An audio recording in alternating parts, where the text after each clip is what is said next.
तो हम लोग बात कर रहे थे हीमोग्लोबिन के बारे में। तो हीमोग्लोबिन क्या होता है, कैसा स्ट्रक्चर होता है, मैक्स पैरेज ने इसको बताया था, इसकी संरचना के बारे में बताया था, उनको नोबेल प्राइज भी मिला था इसके बारे में। अब हम लोग बात करते हैं टाइप ऑफ हीमोग्लोबिन।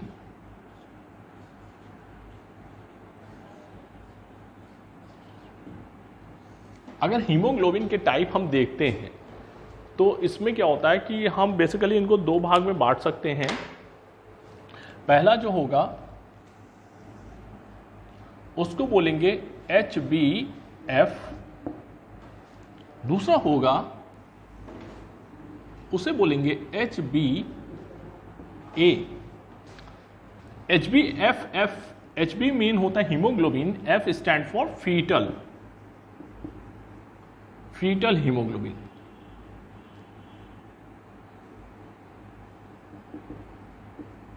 ये फीटल हीमोग्लोबिन हो गया। Likewise A stand for adult, it mean adult haemoglobin, adult haemoglobin. तो बेसिकली क्या होता है कि जब बच्चे का निर्माण होता है ड्यूरिंग प्रेगनेंसी पीरियड, HbF जो फीटल हीमोग्लोबिन होता है वो डेवलपिंग एम्ब्रियो में पाया जाता है। कहां पाया जाता है? प्रेजेंट इन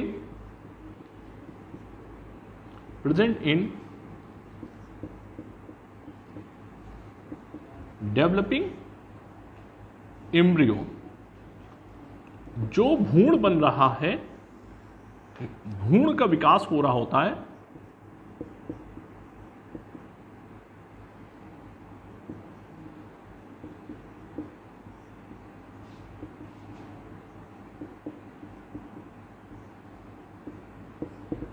भ्रूण के विकास के दौरान ही ये हीमोग्लोबिन HbF पाया जाता है।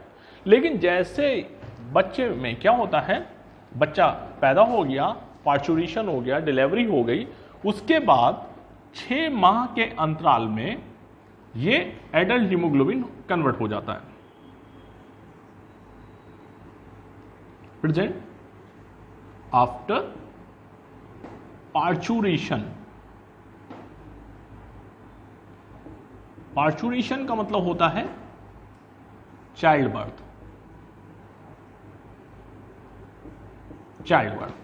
तो जब ये बच्चा पैदा हो जाएगा उसके बाद ही ये पाया जाता है एडल्ट हीमोग्लोबिन। ठीक है, तो ये नॉर्मल कंडीशन होता है। तो अब क्या होता है, ये फीटल हीमोग्लोबिन जो है, फीटल हीमोग्लोबिन ये एडल्ट हीमोग्लोबिन में परिवर्तित हो जाता है, रूपांतरित हो जाता है। ये हीमोग्लोबिन किस में चेंज हो जाता है? एडल्ट हीमोग्लोबिन में परिवर्तित हो जाता है। ठीक है, चेंजेस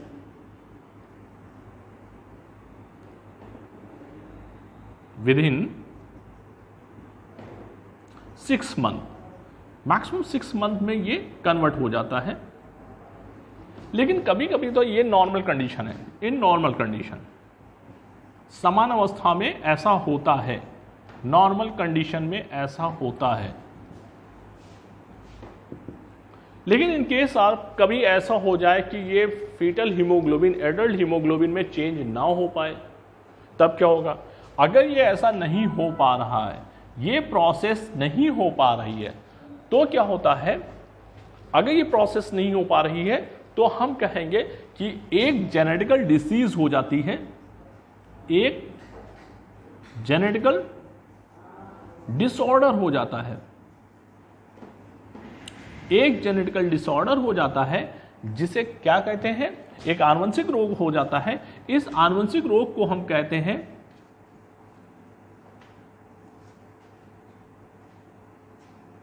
थैलासीमिया कहते हैं। क्या कहते हैं? थैलासीमिया। तो सवाल आता है, सिविल में पूछा जाता है थैलासीमिया कैसा रोग है? तो आप बोलोगे जेनेटिक डिसीज है, जेनेटिकल डिसऑर्डर है, आनुवंशिक रोग है, प्रॉब्लम है, व्याधि है। तो आनुवंशिक का मतलब क्या होता है? जेनेटिकल का मतलब जेनेटिक से लिया गया है, जेनेटिक से है, और जेनेटिक का मतलब होता है जीन से संबंधित है। और जीन अगर बात कर रहे हैं तो जीन जो होते हैं जीन पे, हर एक जीन पे अपना कोई लक्षण, विशेष लक्षण होता है, तो हम कहेंगे कि ऐसे लक्षण हम जीन को क्या कर सकते हैं, जीन इक्विवेलेंट होगा कैरेक्टर से, हम जीन को एक कैरेक्टर से इसको कंपेयर कर सकते हैं। और ये जो कैरेक्टर होते हैं, जो हम लोग में, जो ह्यूमन बीइंग हो, जो एनिमल्स हो, जो प्लांट्स हो, इवन कोई भी अगर जीवधारी है, लिविंग है, तो उसमें बहुत सारे कैरेक्टर होंगे और उन सारे कैरेक्टर के लिए पर्टिकुलर कोई ना कोई जीन होता है। और ये सारे जो कैरेक्टर हैं या जीन हैं, ये कहाँ से ट्रांसफर होते हैं, फ्रॉम पेरेंट टू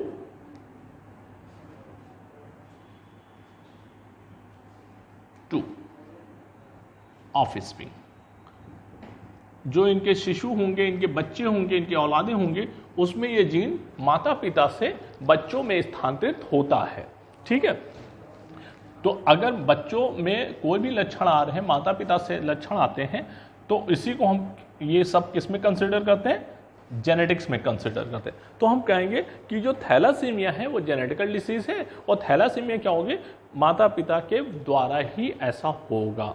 भाई जेनेटिकल है तो ऐसा होना चाहिए।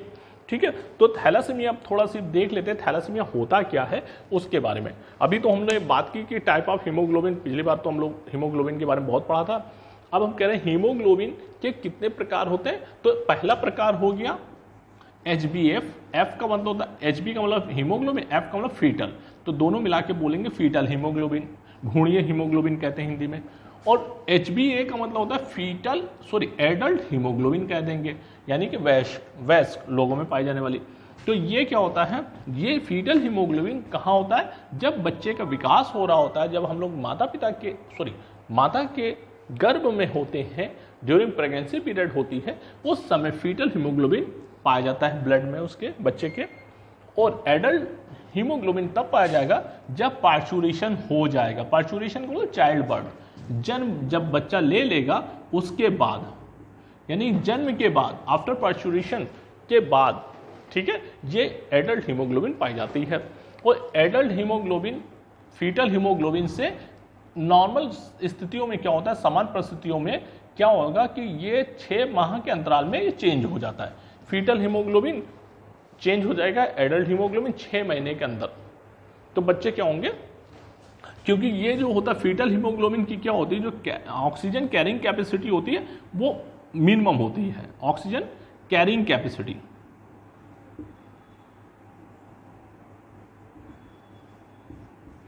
मतलब इनकी जो बंधन क्षमता है या ऑक्सीजन को लाने की जो क्षमता है वो कम होती है, किसकी अपेक्षाकृत, एडल्ट में। एडल्ट में क्या होता है, इसकी ऑक्सीजन कैरिंग कैपेसिटी काफी मैक्सिमम होगी, ऑक्सीजन को पकड़ के लाने की क्षमता अधिक होती है। ठीक है, फीटल हीमोग्लोबिन क्या होता है कि माता से ब्लड बच्चे में कांटेक्ट होता है। जैसे मान लेते हैं ये एक छोटा सा फीटस है और ये क्या है, मदर है, तो ये मदर है, तो मदर का जो ब्लड है इसी में आ रहा है, इसके बच्चे से, और मदर का कनेक्शन ब्लड से हो रहा है। तो जो भी ऑक्सीजन होगा तो माता के ब्लड से इसमें ट्रांसफर होता रहेगा, तो मैक्सिमम यूटिलाइजेशन हो जाता है। ऑक्सीजन की इतनी डिफिशियंसी भी नहीं है, माता ही खाना भी दे रही है, न्यूट्रिशन भी दे रही है, प्रोटेक्शन भी कर रही है, और रेस्पिरेशन सारी चीज़ें वही करवा रही है। तो इसमें जो हीमोग्लोबिन हो रहा है, डेवलप हो रहा है फीटल हीमोग्लोबिन, वो क्या है, बहुत धीरे धीरे धीरे हो रहा है, उसकी डिमांड भी कम है, तो इसमें फीटल हीमोग्लोबिन। लेकिन ये जैसे वो डी अटैच हो जाएगा मदर से, माता से जैसे वो अलग होगा, शिशु का जन्म हो जाएगा, तो उसको इंडिपेंडेंट होना पड़ेगा, उसको फिर अपने आप खाना भी खाना पड़ेगा, ऑक्सीजन भी ज़्यादा लेनी पड़ेगी, भाई उसका डाइजेशन करना है, पचाना है, श्वसन क्रिया करना है, तो इसलिए क्या होगा, ऑक्सीजन की डिमांड बढ़ जाएगी। ठीक है, तो ये जनरली क्या होता है, 6 माह लग जाते हैं, 6 महीने के अंतराल में ऐसा ये फीटल हीमोग्लोबिन एडल्ट में जरूर से जरूर चेंज हो जाता है। लेकिन कभी कभी क्या होता है कि अगर कुछ ऐसा हो जाता है कि ये फीटल हीमोग्लोबिन एडल्ट में नहीं चेंज हो पाया, तो समझ लीजिए जेनेटिकल डिसऑर्डर हो गया, जेनेटिकल बीमारी हो गई। तो इस बीमारी को हम कहते हैं थैलासीमिया कहते हैं। क्या कहते हैं, थैलासीमिया कहते हैं। ठीक है, थैलासीमिया क्या है, एक जेनेटिकल डिसीज है, आनुवंशिक रोग है। आनुवंशिक रोग का मतलब कि ऐसा रोग जो माता पिता से बच्चों में स्थानांतरित होता है। ट्रांसफर्स होते हैं, जितने भी जीन्स हैं, अच्छे जीन हैं, खराब जीन हैं, ये सारे जीन क्या होते हैं, माता पिता से बच्चों में आ जाते हैं। जो डेवलप होने वाले बच्चे होते हैं या जो शिशु होते हैं उनमें ये माता पिता से सारे लक्षण आते हैं। तो ये सारी चीज़ों की स्टडी हम जेनेटिक्स में पढ़ते हैं। जेनेटिक्स पर पढ़ते हैं, जो जेनेटिक्स का मतलब जीन से संबंधित होता है, लक्षणों से। जीन का मतलब लक्षण, ट्रेट, कैरेक्टर, ठीक है। तो अब हम लोग बात कर लेते हैं थैलासीमिया होता क्या है, उसके बारे में हम लोग एक बार डिस्कस कर लेते हैं, ठीक है।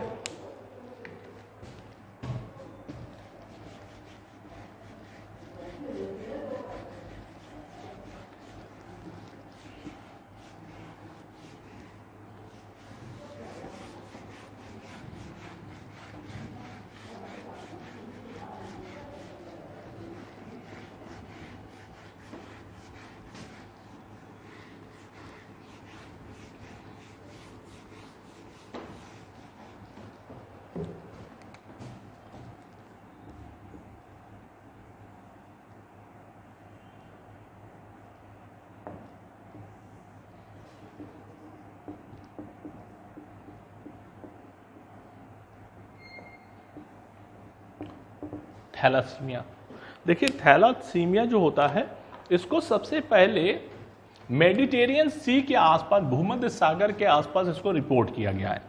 सबसे पहली बात ये क्या है, जो मेडिटेरियन सी होता है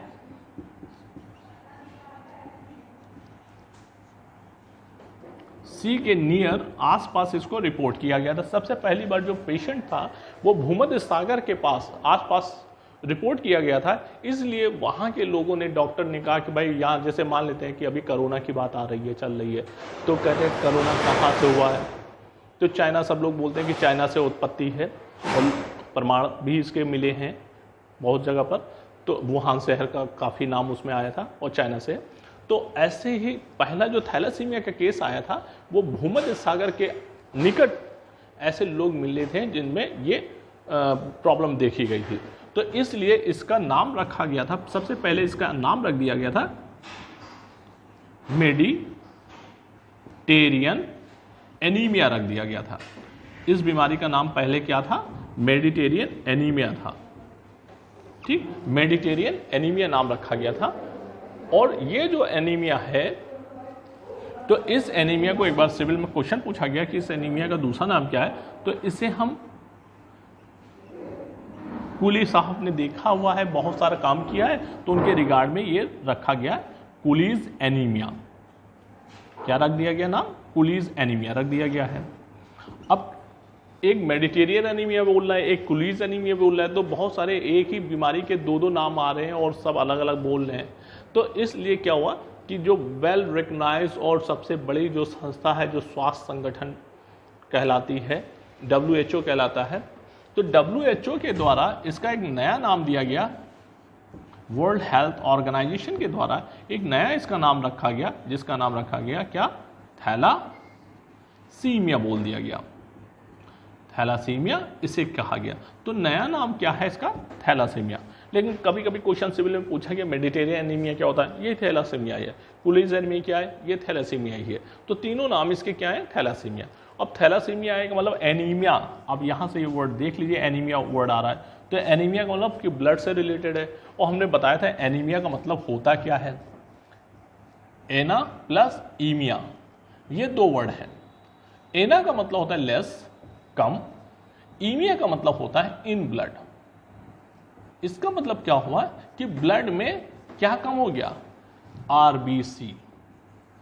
अब आरबीसी कम हो गया तो आरबीसी के अंदर होता क्या है, ये आरबीसी है, तो आरबीसी के अंदर क्या होगा, हीमोग्लोबिन होता है। तो इसका मतलब अगर आरबीसी कम हो गया, लेस हो गया, तो हीमोग्लोबिन भी क्या हो जाएगा, लेस हो जाएगा, कम हो जाएगा।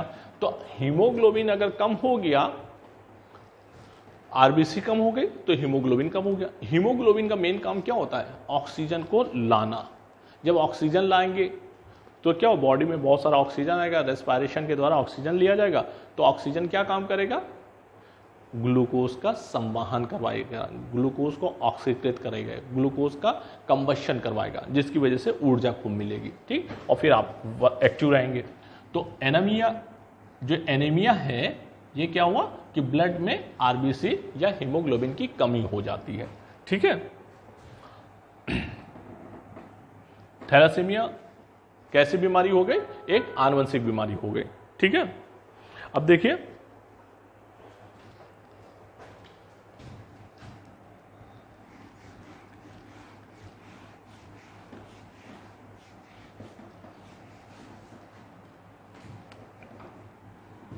जैसे मान लेते हैं कि हमने कहा था कि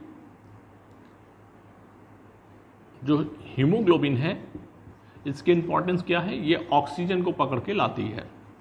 तो एक हीमोग्लोबिन कितने लाते हैं अणु को? 4। हमने ऐसे करके डायग्राम दिखाया था, और एक यहाँ पर, एक यहाँ, एक यहाँ। हमने कहा ये फेरस है +2, सब जगह +2 +2 +2, और सब जगह क्या था? एक एक ऑक्सीजन पकड़ के ला रहा था।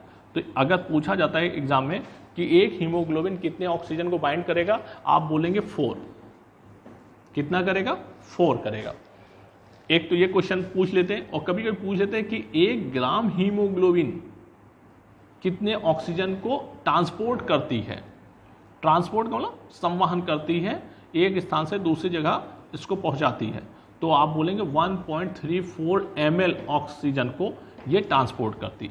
ये बहुत पेट क्वेश्चन है, ये हर बार क्वेश्चन पूछे जाते हैं। एक ये क्वेश्चन आता है, एक ये क्वेश्चन आता है वर्क से। ठीक है, तो अब हीमोग्लोबिन का मतलब ऑक्सीजन को पकड़ के लाना। अब ऑक्सीजन जब लाएगा तो ऑक्सीजन करते क्या है, क्या काम उनका होता है ऑक्सीजन का? तो आपको मालूम है कि जैसे ये ग्लूकोज है, ग्लूकोज है, ठीक है, जब ग्लूकोज है तो ग्लूकोज में क्या होगा? ग्लूकोज है, क्या फार्मूला होता है? C6H12O6, ये फार्मूला होता है, आप लोगों को मालूम है। ठीक है, अब ग्लूकोज है तो ग्लूकोज क्या करेगा? ग्लूकोज को माइटोकांड्रिया में ले जाते हैं, माइटोकांड्रिया। और माइटोकांड्रिया में क्या होता है? ग्लूकोज आएगा, और ग्लूकोज पे क्या लगेगा? ऑक्सीजन लगेगा। और जैसे ऑक्सीजन लगेगा तो ग्लूकोज क्या कर जाएगा? जलने लगेगा, और जल कर क्या बनाएगा? कार्बन डाइऑक्साइड, वाटर, और प्लस एक चीज और बनाएगा, जिसे क्या बोलेंगे? Delta E. मतलब इसे क्या कहते हैं? एनर्जी कहते हैं। एनर्जी का मतलब ऊर्जा। बहुत सारी ऊर्जा लिबरेट होने लगी, बहुत सारी ऊर्जा निकलेगी, बहुत सारी क्या होगी? ऊर्जा बहने लगती, निकलने लगती है। और ये क्या है? माइटो, यहां लिख देते हैं, माइटोकॉन्ड्रिया। अब इसके अंदर क्या हो गया? ऊर्जा बहुत सारी क्या हो रही? बन रही है। अब ऊर्जा बन रही तो इसमें माइटोकॉन्ड्रिया में क्या हुआ? ये सारी ऊर्जा को ट्रैप कर दिया जाएगा। ये जितनी ऊर्जा निकल रही है, इस सारी ऊर्जा को क्या करेंगे? बॉन्ड के फॉर्म में रख लेंगे। क्या कर लेंगे? बॉन्ड के फॉर्म में, बॉन्ड एनर्जी बना लेंगे, या एनर्जी बॉन्ड, एनर्जी बॉन्ड बना लेंगे, यानी ऊर्जा के बंधन या ऊर्जा बंद बना लेंगे। जब ऊर्जा बंद बना लेंगे तो हो सकता है कि कुछ कम ऊर्जा बॉन्ड हो। जैसे आप लोग बॉन्ड कराते हैं जब आपके पास पैसा, जैसे ऊर्जा का मतलब पैसा, मनी, आपके पास बहुत पैसा हो जाएगा तो आप क्या करेंगे? उसको सेव करेंगे, बॉन्ड के फॉर्म में लेंगे, है ना। आप फिक्स डिपॉजिट वगैरह करा देते हैं, है ना। तो इसी तरीके से क्या होगा कि अब हो सकता है कोई 1 करोड़ का बॉन्ड कराता है, कोई 1 लाख का कराता है, कोई हो सकता है 50,000 का करा रहा हो। तो इसी तरह से हम यहाँ पर क्या कर लेंगे? बॉन्ड के फॉर्म में रख लेंगे। और बॉन्ड क्या होते हैं? आपसे पूछा जाता है 3 बॉन्ड। आप सबसे ज़्यादा फेमस नाम सुना होगा ATP, ADP, AMP, ठीक है, ये आपने नाम सुना होगा। तो A का मतलब होता है एडेनोसिन। A का मतलब क्या होता है? एडिनोसिन। और P का मतलब होता है फॉस्फेट। P का मतलब क्या होता है? फॉस्फेट। और जो बीच में मिड में लिखे जाते हैं ये नंबर्स हैं। M का मतलब मोनो, D का मतलब डाई, और T का मतलब ट्राई। तो अब इसका मतलब क्या होता है? Adenosine monophosphate, adenosine diphosphate, adenosine triphosphate. इस तरह से इनका नामकरण कर लेंगे। अब क्या होता है कि अगर जैसे मान लेते हैं कि एडेनोसिन, यहां पर देखते हैं, अगर एडेनोसिन है, इससे अगर एक फॉस्फेट ग्रुप जुड़ता है तो उसमें आपको मालूम होना चाहिए 2200 कैलोरी, कितना? 2200 कैलोरी ऊर्जा जो होती है इसमें ट्रैप हो जाती है। यानी कि एडेनोसिन से अगर एक फॉस्फेट अगर कनेक्ट होता है तो उसमें 2200 कैलोरी ऊर्जा बंध जाती है। 2200 कैलोरी अगर ऊर्जा है तो इसको किलो कैलोरी में अगर चेंज कर देंगे तो कितना हो जाएगा?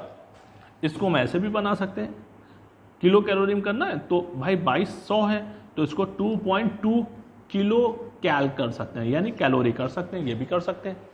2200 को कितना, जैसे 1000 ml को आप क्या बोलते हैं? 1 लीटर, ठीक। 2 अगर लीटर है तो 2000 ml, तो वैसे क्या है 2000 का मतलब 2 किलो हो गया और 200 ये हो गया पॉइंट में, ठीक है। अगर इसमें एक और बॉन्ड लगा दिया जाए, एक बॉन्ड अगर फॉस्फेट का और लग जाए तो यहां पर भी कितना हो जाएगा? एक में मतलब 2200, तो इसका भी कितना हो जाएगा? 2200 कैलोरी एनर्जी हो जाएगी।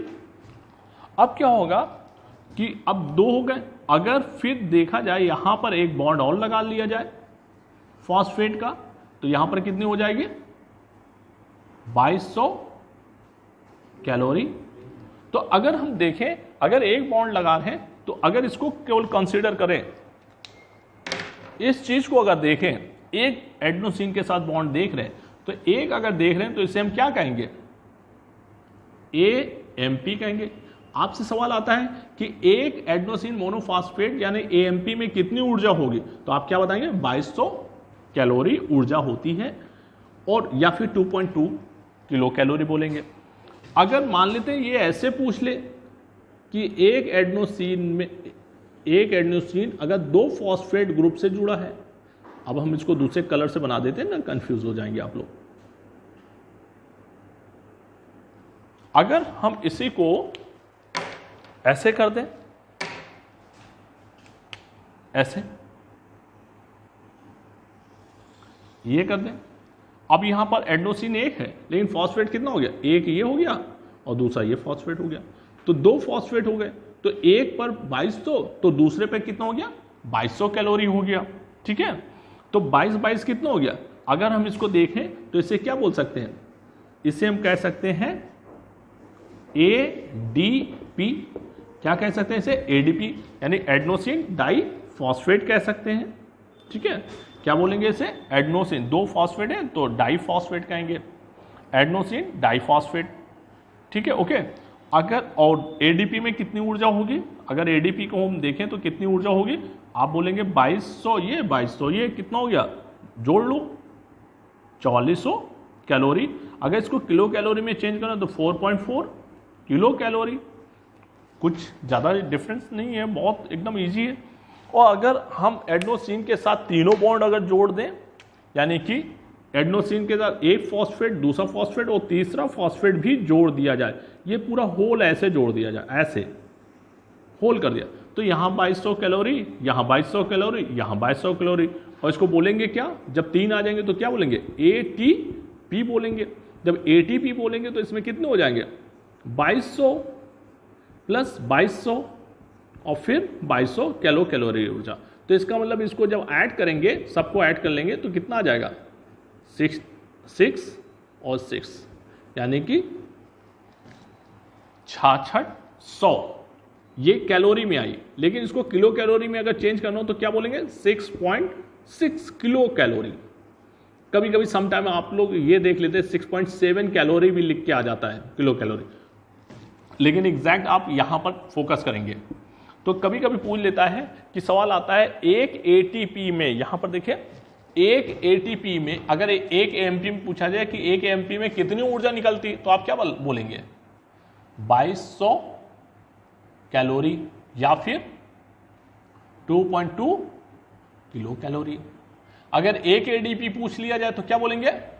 4400 कैलोरी या फिर 4.4 किलो कैलोरी। अगर एक ATP में पूछा जाए तो क्या बोलेंगे? 6600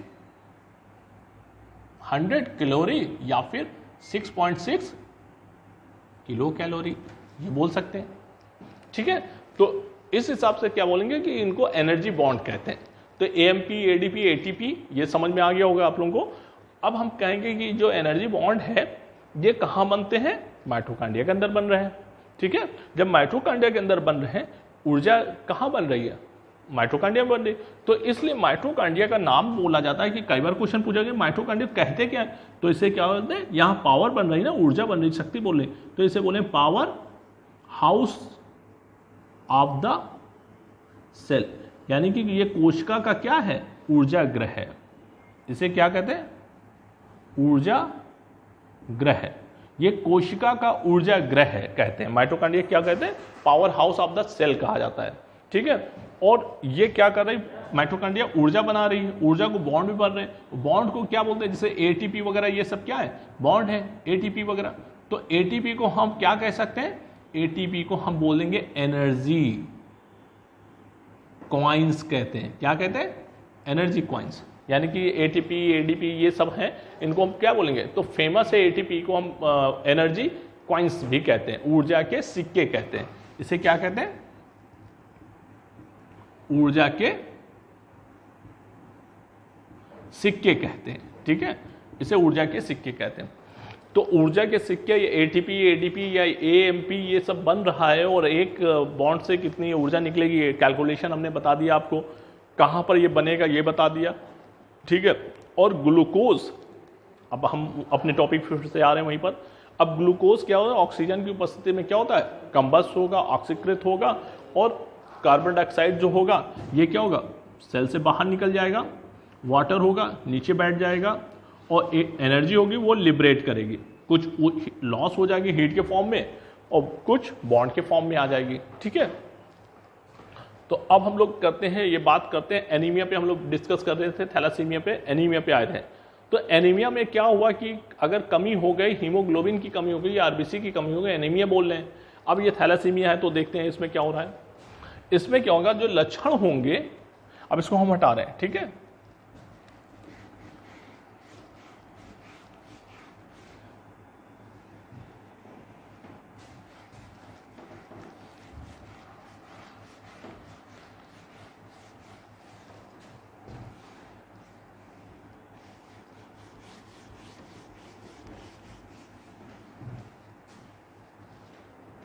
देखिए भाई, अब हमने कहा कि जैसे ग्लूकोज है तो उससे एनर्जी, जो भी कुछ खाएंगे। अब जैसे मान लेते हैं एनीमिया के क्या लक्षण होंगे, देखते हैं एनीमिया में क्या होता है, थैलासीमिया में क्या होगा, क्या लक्षण होंगे। तो इसके जो सिम्टम्स होते हैं, देखिए कैसे हम देखेंगे, कैसे याद करेंगे। आपको कुछ रट्टाफिकेशन नहीं लगाना है, आपको टेक्निक समझनी कि कैसे इनके सिम्टम्स निकाले जाते हैं, कैसे डॉक्टर लोग समझ जाते हैं क्या है। तो देखिए, अब मान लेते हैं कि ब्लड की कमी हो गई शरीर में, रक्त की कमी है, जिसको एनीमिया डॉक्टर लिख रहा है, एनीमिया कह रहा है कि एनीमिया है। हम थैलेसीमिया अभी बाद में अटैच करेंगे, पहले एनीमिया समझ लेते क्या होता है। अब आप रोजाना डेली क्या कर रहे हैं, इनटेक कर रहे हैं, इनटेक प्रॉपर फूड, खाना आप प्रॉपर ले रहे हैं, ठीक है। आप खाना तो सही से ले रहे हैं, इनटेक कर रहे हैं, एकदम सही से खाना खा पी रहे हैं, लेकिन खाना खा रहे हैं, लेकिन आपके शरीर में एनीमिया का है, तो इसका मतलब आपके शरीर में खून की कमी है। अब खून की कमी तो इसका मतलब हीमोग्लोबिन की कमी होगी। इससे कोई मतलब नहीं, खाना खाइए आराम से, लेकिन इसमें क्या है, लेस आरबीसी होगी। आरबीसी क्या होगी, एनीमिया का मतलब आरबीसी की कमी, लेस आरबीसी। अब अगर आरबीसी, तो आरबीसी के अंदर हीमोग्लोबिन होता है, तो हम क्या लिख देंगे, लेस हीमोग्लोबिन। हीमोग्लोबिन फिर कम हो जाएगा। जब हीमोग्लोबिन कम हो जाएगा तो ऑक्सीजन को लाने की क्षमता भी क्या हो जाएगी, कम हो जाएगी। तो हम क्या कहेंगे, ऑक्सीजन क्या हो जाएगी, ज़्यादा या कम, कम हो जाएगी। ये भी लेस हो गया, ऑक्सीजन भी लेस हो गया। जब ऑक्सीजन लेस हो जाएगा तो ग्लूकोज तो आपके पास मैक्सिमम है, खाना तो खा रहे हैं, है ना, ग्लूकोज तो आपके पास ज़्यादा है, लेकिन ऑक्सीजन कम है, तो ग्लूकोज मैक्सिमम है, बट ऑक्सीजन की क्या है, डिफिशियंसी हो रही है, ठीक है, ऑक्सीजन की कमी हो रही है। जब ऑक्सीजन की कमी हो रही है तो इसका मतलब क्या है, इस ग्लूकोज का ऑक्सीडेशन जो होगा, ऑक्सीडेशन मतलब इसका जो कंबशन हो रहा है, कंबशन जो हो रहा है यानी दहन हो रहा है, वो क्या होगा, लेस होगा, यानी कम से कम ऊर्जा बनेगी। एनर्जी फिर क्या हो जाएगी, एनर्जी लेस होगी।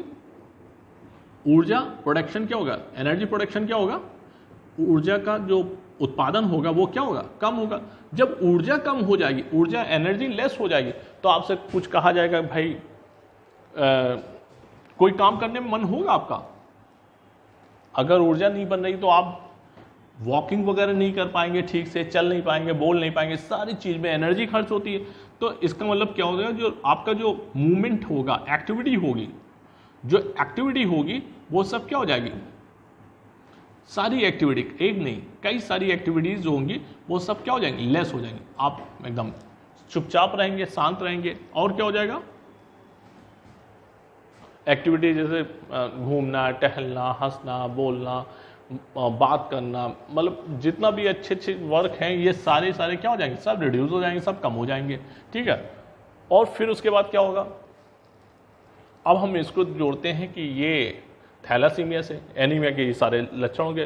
तो अगर आपसे कोई कह देगा कि भाई हीमोग्लोबिन की वजह से क्या रेड कलर आ रहा था, तो जब शरीर में जब हीमोग्लोबिन नहीं है, आरबीसी नहीं है, तो आपका जो कलर कैसे हो जाएगा, स्किन का कलर कैसे हो जाएगा, पेल येलो हो जाएगा। भाई अगर आरबीसी नहीं है, हीमोग्लोबिन फिर नहीं होगी, हीमोग्लोबिन की वजह से रेड कलर आ रहा था वो नहीं होगा, तो स्किन कलर कैसे होगा, पेल येलो, यानी कि हल्का सा पीला जैसे होने लगेगा, स्किन पीली पीली होने। तो आप कहते हैं ना कि एनीमिया हो गया, हल्का पीलापन आ रहा है, लालपन नहीं आ रहा है, ठीक है। दूसरी चीज क्या है, दूसरा सिम्टम क्या है कि अगर ये स्किन पीली पीली आ रही है, ठीक है, एनीमिक लक्षण है। दूसरी बात, ऊर्जा बन नहीं रही है और मन नहीं लग रहा काम करने में।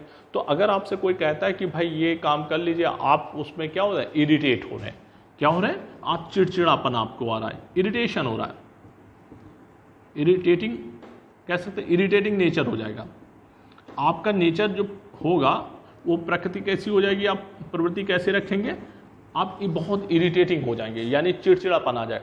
तो एनीमिक में क्या होता है कि स्किन का पीला पड़ जाना होता है और चिड़चिड़ा स्वभाव हो जाना, ठीक है, खून की कमी हो जाना, ग्लूकोज की जो ग्लूकोज की तो कमी नहीं होगी क्योंकि आप खाना पीना तो ले ही रहे हैं, लेकिन ग्लूकोज से ऊर्जा बनाने की कमी हो जाएगी क्योंकि ऑक्सीजन की कमी होगी। ऑक्सीजन क्यों कम हो रहा है, क्योंकि हीमोग्लोबिन कम हो रहा है। हीमोग्लोबिन क्यों कम हो रहा है, क्योंकि आरबीसी कम हो रहा है, एनीमिया हो रहा है, ठीक है। अब इतने लक्षण, कोई भी एनीमिया होगा तो इतने लक्षण ये होंगे, आपको मालूम होना चाहिए, ठीक है। ये इसी तरीके से याद कर लीजिए। अब थैलासीमिया की बात करते हैं, तो थैलासीमिया में क्या होता है कि इसमें दो लक्षण आ जाते हैं। एक होता है हिपैटोमीगैली आ जाता है, क्या आ जाता है, हिपैटोमीगैली सिम्टम्स दिखता है। दूसरा क्या होता है, स्प्लीनोमीगैली आ जाता है। अभी दोनों टर्म बताते हैं, स्प्लीनोमीगैली भी इसमें आता है। ये बड़े कॉमन टर्म है। तो हिपैटो का मतलब होता है लीवर। अगर हिपैटो लिखा है तो हिपैटो का मतलब क्या होता है, लीवर, यकृत बोलते हैं इसे। और मिगेली अगर कहीं लिख दे डॉक्टर, तो मिगेली का मतलब होता है इनलार्जमेंट। क्या होता है, इनलार्जमेंट होता है।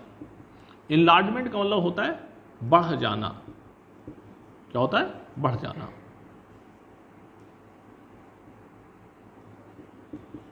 तो लीवर का बढ़ जाना, यकृत का बढ़ जाना हिपैटोमीगैली कहलाता है। और दूसरा क्या होता है, दूसरा है क्या होता है, स्प्लीनो। तो स्प्लीनो का मतलब क्या होगा, स्प्लीन, स्प्लीन का मतलब तिल्ली, नाम सुनोगा तिल्ली, या इसे बोलते हैं प्लीहा। तो और मिगेली तो आपने देख ही लिया है, इनलार्जमेंट। तो स्प्लीन का बढ़ जाना और लीवर का बढ़ जाना, इसके दोनों खास सिम्टम्स होते हैं किसके, थैलासीमिया में, ठीक है। अब क्यों बढ़ता है, देखो भाई, इसमें जो आरबीसी है, तो आरबीसी का जो शेप होता है वो डिस्टॉर्ट हो जाता है। क्या हो जाता है, डिस्टॉर्टेड हो जाता है, डिस्टॉर्टेड शेप।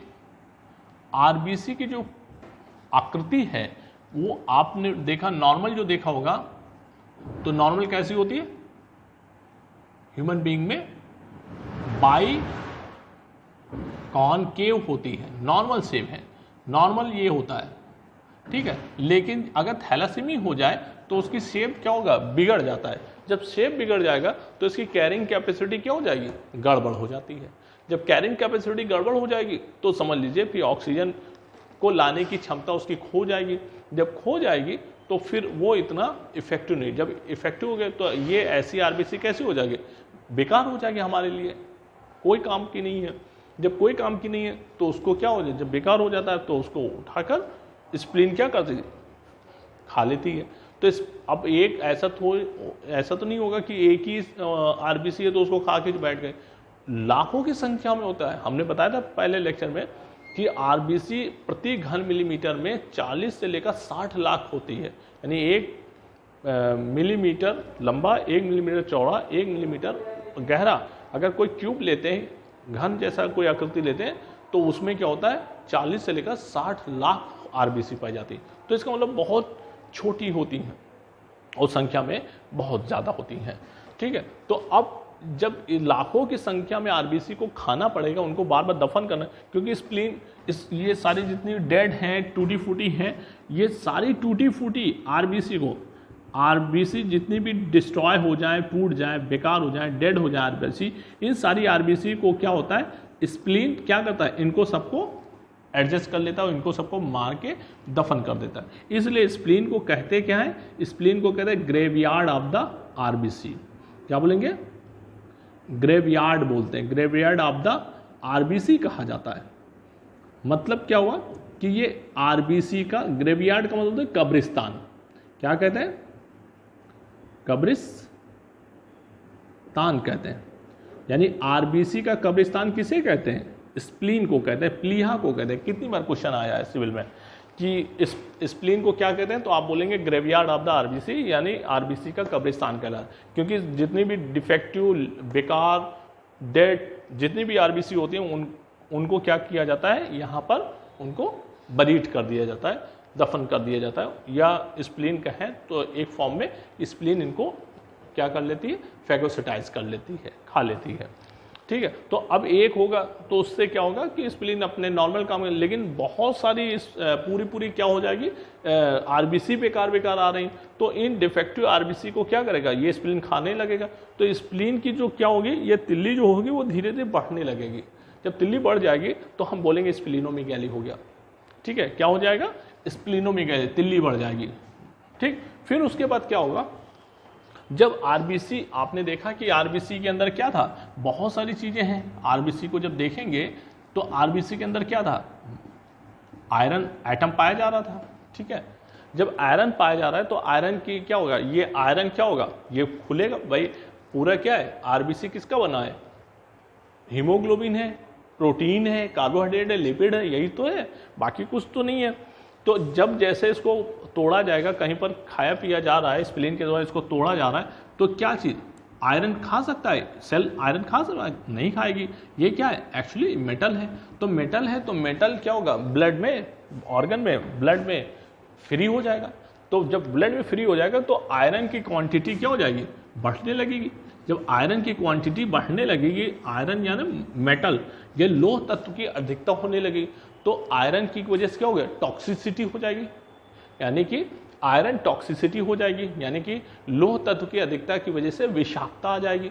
विषाक्तता आ जाएगी तो हमारे शरीर में एक ऐसा ऑर्गन है जो किसी भी पॉइजन के लिए, या शरीर के अंदर पॉइजन बने या शरीर के बाहर से आप कोई पॉइजन ले रहे हैं, उसको डिटॉक्सिफाई करने के लिए, यानी उसको, उसके टॉक्सिक इफेक्ट को कम करने के लिए, उसको या फिर टॉक्सिक नेचर को हटाने के लिए, बदलने के लिए, हमारे शरीर में जो ऑर्गन होता है उसे कहते हैं हिपैटो, मतलब लीवर कहते हैं। यकृत जो होता है वो हमारे शरीर में ऐसा एक ऑर्गन है जो बहुत सारी जो उल्टी सीधी चीज़ें हम लोग खा लेते हैं, या जो हमारे खाने के दौरान या डाइजेशन के दौरान या बहुत सारी क्रियाओं के दौरान अपशिष्ट के रूप में बनता है या विषाक्त पदार्थों के रूप में बनता है, उसको न्यूट्रल, उदासीन करने का काम लीवर ही करता है। तो जब आयरन की अधिकता होने लगी तो आयरन टॉक्सिसिटी हमारे शरीर में, मतलब जो भी जिसको थैलासीमिया उसके शरीर में आयरन टॉक्सिसिटी हो जाएगी। जब ये टॉक्सिसिटी हो जाएगी तो इसको कम करने के लिए कौन पार्टिसिपेट करेगा, लीवर। जब लीवर करेगा तो बहुत सारा आयरन, भाई एक आरबीसी नहीं है, लाखों आरबीसी टूट रही हैं, तो लाखों, और एक आरबीसी में 4 आयरन के मॉलिक्यूल निकल रहे हैं, एटम निकल रहे हैं, तो ये एटम की संख्या बहुत होगी। तो इनको आयरन की क्वांटिटी को बैलेंस करने के लिए लीवर धीरे धीरे अपने, भाई काम बढ़ रहा है तो इसलिए वो अपने आप को साइज को बढ़ाने लगेगा।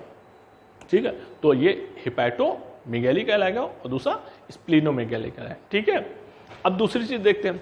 अगर एक चीज ये आता है कि आयरन की क्वांटिटी अगर ज्यादा बढ़ जाती है, आयरन ज्यादा बढ़ने लगता है, तो ये क्या कहता है, आयरन कहां पर असर डालेगा, कार्डियक पर पड़ेगा। आयरन का इफेक्ट कहां पर आ जाएगा, कार्डियक पे आएगा। कार्डियक का मतलब होता है हार्ट पर, यानी कि हार्ट की प्रॉब्लम करेगा। थैलासीमिया में हार्ट की प्रॉब्लम भी देखने को मिलती है, आयरन की अधिकता की वजह से हार्ट की प्रॉब्लम भी आएगी। और दूसरी चीज क्या होता है कि इनके जो, इसका एक सिम्टम्स और भी थैलासीमिया में है कि इनके जो हैंड होंगे वो कैसे हो जाएंगे, कैसे हो जाएंगे, अभी हमने बताया पेल स्किन होगी, पेल येलो कलर की, तो पेल येलो कलर की तो स्किन रहेगी और ठीक है पूरे ही शरीर में इनका जो कलर है वो हल्का पीला रंग का हो जाता है। ठीक है, तो ये एनीमिया के लक्षण भी हो गया। उसी में हमने 2-3 बढ़ा दिए, एक हमने कॉर्डिक प्रॉब्लम बढ़ा दी है, हिपैटोमेगाली बढ़ा दी, स्प्लीनोमेगाली बढ़ा दी है, और दूसरी चीज क्या थी, आयरन टॉक्सिसिटी इसमें देखने को मिलती है। तो इसका मतलब इनको और भी, अगर ऑक्सीजन की कमी हो जाएगी तो ऑक्सीजन कमी को पूरी करने के लिए ये क्या करेंगे, रैपिड सांस लेते हैं, मतलब ये बहुत तेजी से सांस लेते हैं कि ज्यादा से ज्यादा इनको ऑक्सीजन मिले। ठीक है, तो ऑक्सीजन डिफिशियंसी है, तो ऑक्सीजन को पूरी कमी करने के लिए ये रैपिड रेस्पिरेशन भी करते हैं। तो ये पूरा क्या था थैलासीमिया के बारे में। तो थैलासीमिया समझ में आया आपको कि थैलासीमिया का क्या है। ठीक है,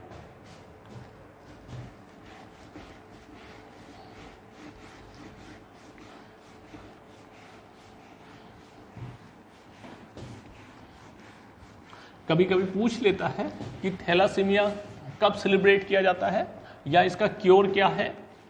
तो आप जानते हैं कि इसका क्योर एक ही हो सकता है। अब जैसे मान लेते हैं कि इसमें कमी क्या आ रही है,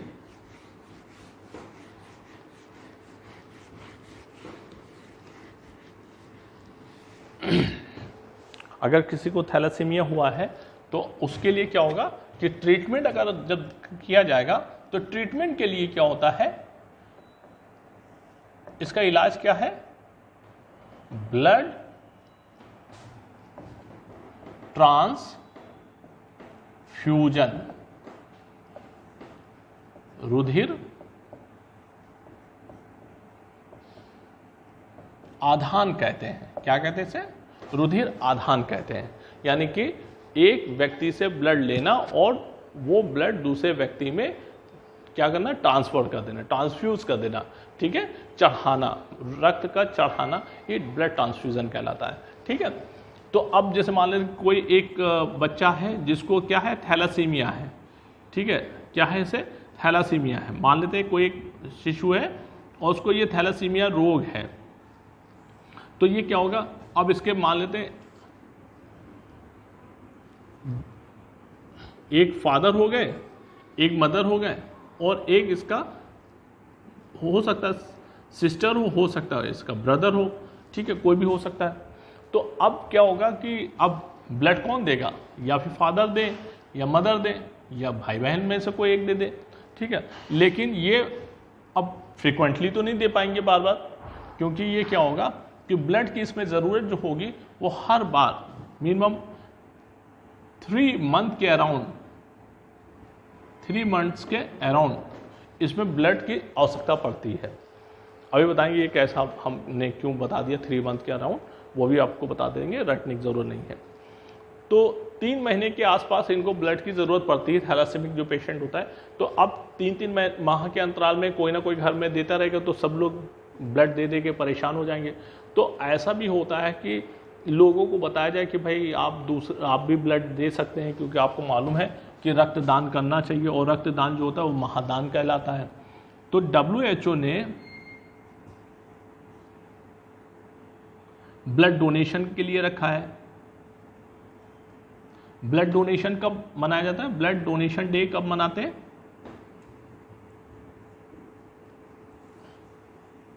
रक्तदान दिवस। नाम सुना है, एग्जाम में कई बार आया है, रक्तदान दिवस कब मनाते हैं। तो आप बोलेंगे 1 अक्टूबर। हर साल अक्टूबर की पहली तारीख को रक्तदान दिवस मनाया जाता है। लेकिन कभी कभी पूछ लेते हैं कि वर्ल्ड ब्लड डोनेशन डे कब मनाते हैं, तो आप इसका आंसर क्या देंगे? 14 जून। ठीक है, 14 जून को विश्व रक्तदान दिवस मनाते हैं। ठीक है, लेकिन अब थैलासीमिया आ रहा है, तो WHO ने ये क्या करता है, ये वर्ल्ड हेल्थ ऑर्गेनाइजेशन है, ये गाइडलाइन देता है, हर तरह की ये गाइडलाइन देता है स्वास्थ्य को लेकर। तो ये बताएगा कि अवेयरनेस प्रोग्राम चलाता है, और ये कहेगा एक दिन ये मुकर्रर करता है कि भाई एक दिन हम रखते हैं थैलासीमिया के बारे में, और लोगों को जागरूक करेंगे, अवेयर करेंगे कि थैलासीमिया क्या है, और इससे अगर किसी को हो जाए तो डरना नहीं चाहिए, और उसमें हम उसकी मदद कैसे कर सकते हैं। तो ज़्यादा से ज़्यादा लोगों को थैलासीमिया के बारे में बताया जाता है, ब्लड डोनेशन के लिए प्रेरित किया जाता है।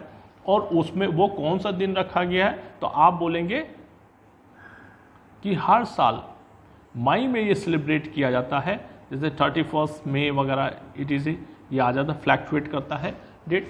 तो 31 मई के आसपास इसका 31 मई बोल देते हैं, मई में इसका थैलासीमिया दिवस मनाते हैं। तो इसको हम कह सकते हैं वर्ल्ड थैलासीमिया डे, ये सेलिब्रेट कर विश्व थैलासीमिया दिवस मनाते हैं मई में। ठीक है, लास्ट वीक ऑफ मई। ठीक है, तो ये हो गया थैलासीमिया के बारे में। ओके,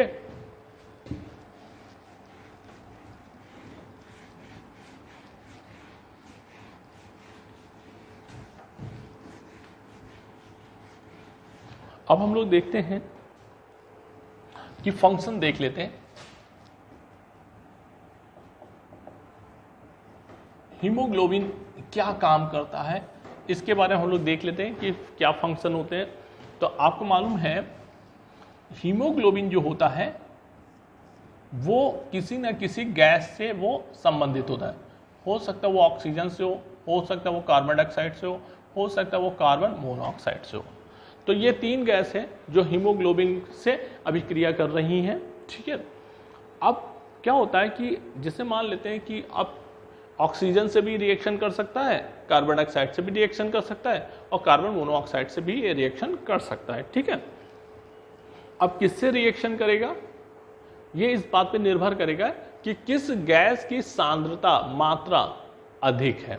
ठीक है, अगर मान लेते हैं ये 70% है, ये कितना है, इफ प्रेजेंट 70%, अगर ऑक्सीजन की मात्रा 70% है और इसकी कितनी है 60%, तो इसमें क्या होगा कि all those gas which are react with haemoglobin, it will be depend on the concentration of the gas.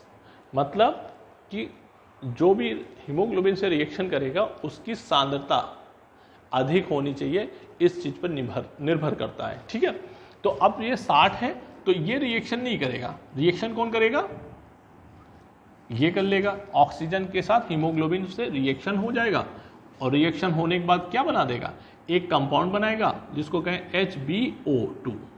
क्या बना देगा, HbO2 बना देगा। HbO2 दिख रहा है, ठीक है, HbO2 बना देगा। अगर सपोज डैट कि इसकी कंसंट्रेशन 70 से ये हो जाए 80 हो जाए, तो ऑक्सीजन से फिर ये रिएक्शन नहीं होगा। क्या होगा, ऑक्सीजन को नहीं, छोड़ देगा ऑक्सीजन को, किससे कंबाइंड हो जाएगा, हीमोग्लोबिन किससे कंबाइंड हो जाएगा, कार्बन डाइऑक्साइड से। और कार्बन डाइऑक्साइड से अब जब रिएक्शन करेगा तो क्या बना देगा, ये HbCO2 बना देगा, HbCO2 बना देगा। अगर अब जैसे बाय चांस इस तरह बना दे तो सुन लीजिए एक मिनट क्या होता है, इसको कहते हैं भाई ये हीमोग्लोबिन है और ये क्या ऑक्सीजन है। ऑक्सीजन अगर हीमोग्लोबिन से जुड़ता है तो पूछा गया है सिविल में कि इसे कहते क्या है, तो आप बोलेंगे इसे कहते हैं ऑक्सी हीमोग्लोबिन। क्या कहते हैं इसे, ऑक्सी हीमोग्लोबिन कहा जाता है। यानी ऑक्सी का मतलब ऑक्सीजन इसमें जुड़ा हुआ है, ये ऑक्सीजन हीमोग्लोबिन में जुड़ा है, इसलिए इसे क्या कहेंगे, ऑक्सी हीमोग्लोबिन कहते हैं। और यहां पर कार्बन डाइऑक्साइड जुड़ा है, तो इसे क्या बोलेंगे? कार्बोक्सी हीमोग्लोबिन कहते हैं, कार्बोक्सी टर्म यूज करते हैं, हीमोग्लोबिन। ठीक है, अब देखिए अगर ऑक्सीजन ज्यादा है तो ऑक्सीजन जैसे होता है ना कि बहुत सारी क्रीम वगैरह होता है तो उसमें ऑक्सी रिच बोलते हैं, ऑक्सीजन रिच बोलते हैं, ऑक्सी क्रीम होती है ना। तो इसमें क्या होता है कि अगर ऑक्सीजन ज्यादा होता है तो ऑक्सीजन की वजह से क्या जो कलर होता है वो ब्राइट कलर हो जाता है। कैसा हो जाएगा? लाइट हो जाएगा और ब्राइट हो जाएगा, लाइट एंड ब्राइट कलर होता है, light and bright red colour of blood. जो रक्त का जो कलर होता है वो कैसा हो जाएगा? लाल तो रहेगा लेकिन वो लाइट हो जाएगा और ब्राइट हो, चमकीला हो जाता है। लेकिन कार्बन डाइऑक्साइड ये गंदा है ना, गैस कैसी है? काली काली गंदी है। तो ये अगर हीमोग्लोबिन के साथ जुड़ जाएगा तो इसका कलर कैसा हो जाएगा? इसका कलर डार्क हो जाता है, डार्क हो जाएगा, डार्क रेड कलर। अगर किसी का डार्क रेड कलर आ रहा है, कलर ऑफ ब्लड आ रहा है, तो इसका मतलब उसमें क्या है? कार्बन डाइऑक्साइड की मात्रा ज़्यादा है। तो कभी कभी क्या होता है कि अगर किसी व्यक्ति को गैस की समस्या है, ब्लड में गैस की मात्रा कम है, ऑक्सीजन की कम है या कार्बन डाइऑक्साइड की ज़्यादा है, तो इसको भी देखने के लिए ABC टेस्ट कराया जाता है। ठीक है, तो अब जैसे मान लेते हैं कि सपोज दैट, ये तो बात हो गई। अगर मान लेते हैं, अब ऑक्सीजन के बारे में बात करते हैं। जैसे मान लेते हैं कि हीमोग्लोबिन है और हीमोग्लोबिन के सामने ऑक्सीजन आ गया, हीमोग्लोबिन के सामने कार्बन डाइऑक्साइड आ गया और हीमोग्लोबिन के सामने कार्बन मोनोऑक्साइड आ गया। तीनों गैस आ गई हैं, ये भी आ गया है सामने, ये भी आ गया है सामने और ये भी आ गया है।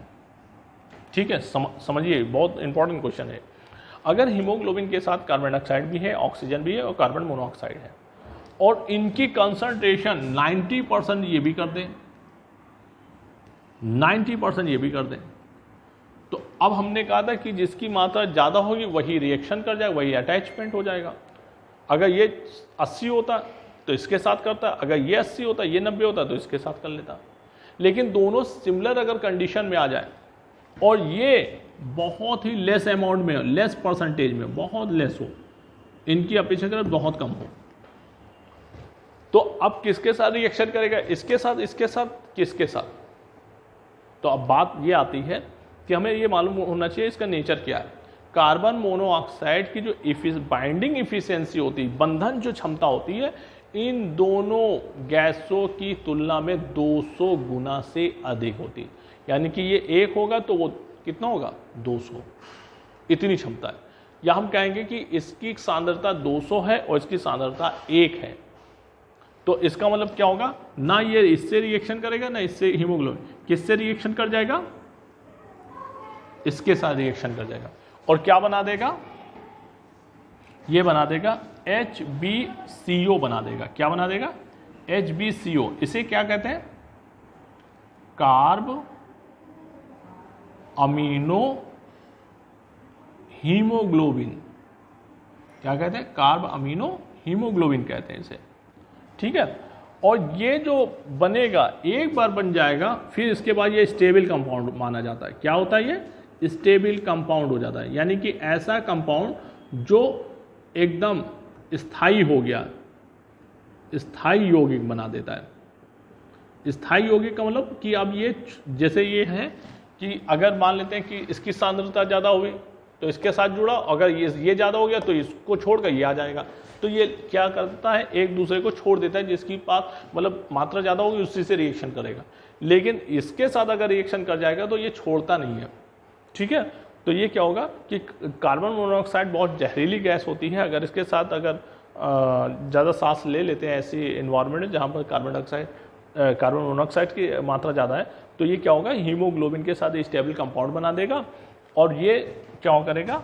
धीरे धीरे ऑक्सीजन की मात्रा कम हो जाएगी और क्या हो जाएगा? पहले तो हाइपोक्सिया हो जाएगा। हाइपोक्सिया समझते हो? हाइपो का मतलब होता है कम, ऑक्सी का मतलब ऑक्सीजन। ऑक्सीजन की कमी हो जाएगी तो इसमें क्या हो जाएगा? दम घुटना, यानी दम घुटने लगेगा, और उसके बाद फिर जब दम घुट जाएगा तो व्यक्ति की दम घुटने से मौत हो जाएगी। तो अगर कार्बन मोनोऑक्साइड के साथ हीमोग्लोबिन जुड़ जाएगी, स्टेबल कंपाउंड बना लेगा, तो वो क्या करेगा, हाइपोक्सिया कॉज कर देगा, जिसकी वजह से दम घुट जाता है और इंसान की अल्टीमेटली क्या हो जाएगा, डाई हो जाएगा, मृत हो जाएगा, मृत्यु हो जाएगी। ठीक है, तो बहुत ही ये डेंजरस गैस है, और इसकी जो बाइंडिंग क्षमता होती है वो कितनी होती है, मोर देन 200 टाइम्स, 200 गुने से अधिक इसकी बाइंडिंग क्षमता होती है। ठीक है, बाइंडिंग मतलब बंधन क्षमता, इफिशियंसी, बाइंडिंग इफिशियंसी। ठीक है, ये बहुत इंपॉर्टेंट है, पूछा जरूर जाता है कि हीमोग्लोबिन अगर कार्बन डाइऑक्साइड के साथ रिएक्शन करेगा तो क्या बनाता है, ऑक्सीजन के साथ रिएक्शन करेगा तो क्या बनाएगा, अगर ऑक्सीजन के साथ रिएक्शन करे तो ब्लड कैसा हो जाएगा, ब्राइट हो जाएगा, अगर कार्बन डाइऑक्साइड के साथ जुड़ेगा तो कलर कैसा हो जाएगा, ये पूछा जाता है, तो ये ध्यान रखिएगा आप। ठीक है, तो ये फंक्शन हो गया ऑक्सीजन का ट्रांसपोर्टेशन करवाता है।